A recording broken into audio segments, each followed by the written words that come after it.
Well, there's been another major deal to build electric cars and batteries in Canada. CBC News has confirmed Honda has struck a multi-billion-dollar agreement with Ontario and the federal government.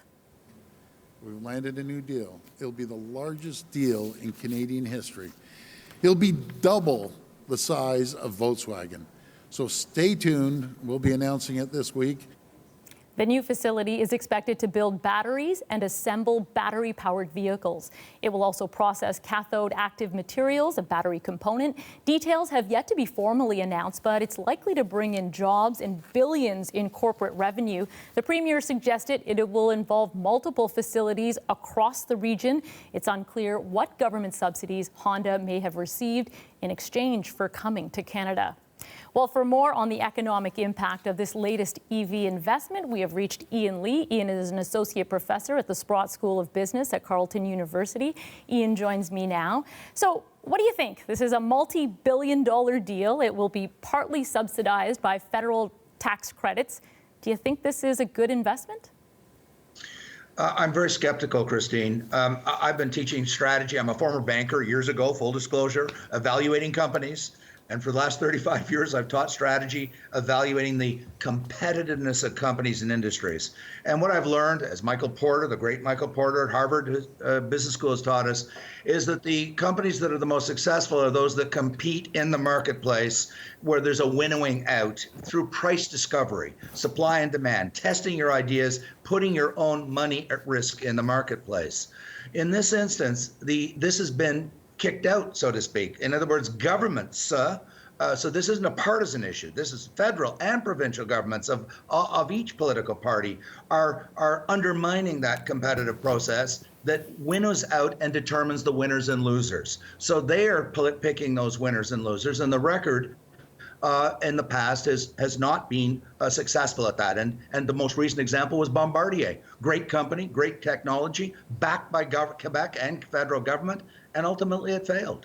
Okay, so not a proven track record, but you also mentioned supply and demand, and this news comes on the backdrop of EV sales falling worldwide at the moment.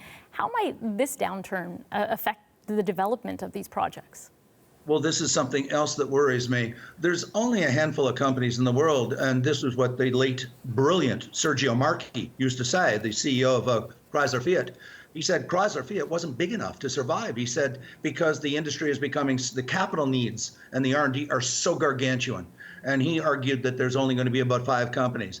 The slowing down or the slow market acceptance by large numbers of consumers in North America is not going to be the end of EVs. Let's be very clear. But what it's going to do is push back the widespread adoption, push back the widespread scaling up. What does that mean? It means that companies are going to have very, very deep pockets to fund that R&D, all those expenditures for the next several years while they're not receiving revenues because the sales haven't yet taken off. And, you know, we like to think Canada's a great, big, rich, powerful country. We're 1.5 trillion and we're competing against giants. The U.S. at 25 trillion GDP, China at 20 trillion GDP, you know, Japan, the European Union. And I don't think we have that kind of scale to take on the majors, as again, we saw with Bombardier taking on Airbus and Boeing, 2 of the largest companies in the world, and they failed, notwithstanding all of the support they received from government.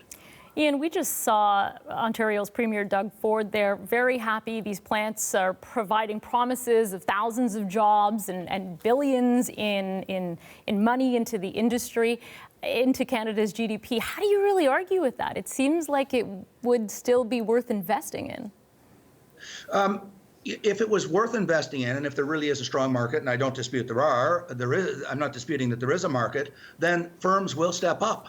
That's the nature of private for-profit capitalism. Companies see a market, they will invest, they will go after it, they will pursue it. The idea that somehow these very large corporations and very profitable corporations called Volkswagen, called Honda, need the government to hold their hand and give them the money to make the strategic decision that they would have made if it was a stellar investment opportunity. It just isn't supported by 300 years of economic history and reality. This isn't economic theory I'm quoting you.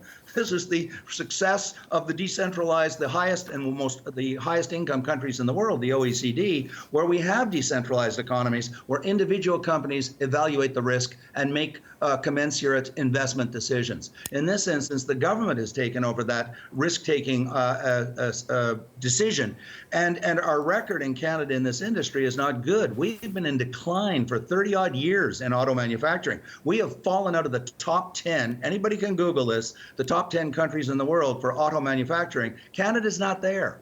And so we're a niche player. Yeah, you know, I hear you, and I guess the assumption is that the government is getting involved because they want 100% electric car sales by the year 2035, which is not that far away. And I understand your point about the big players, but what do you say? Canada is way behind and can't compete with players like China and the U.S., but shouldn't we try to build our manufacturing base so we can be competitive in the future?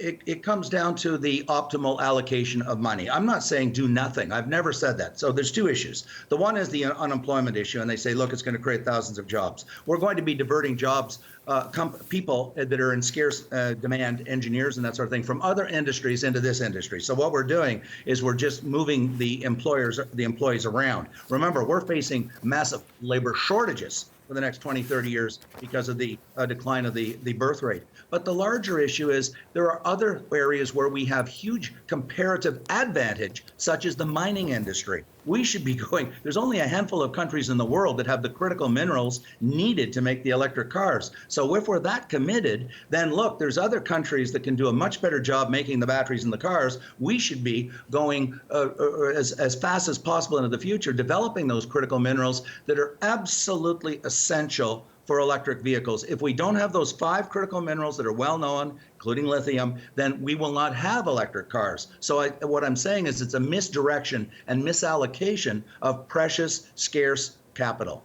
Ian, thank you for this. Very nutritious food for thought, as always. Associate Professor at the Sprott School of Business at the Carleton University. That is Ian Lee. Thank you, Christine. Thank you.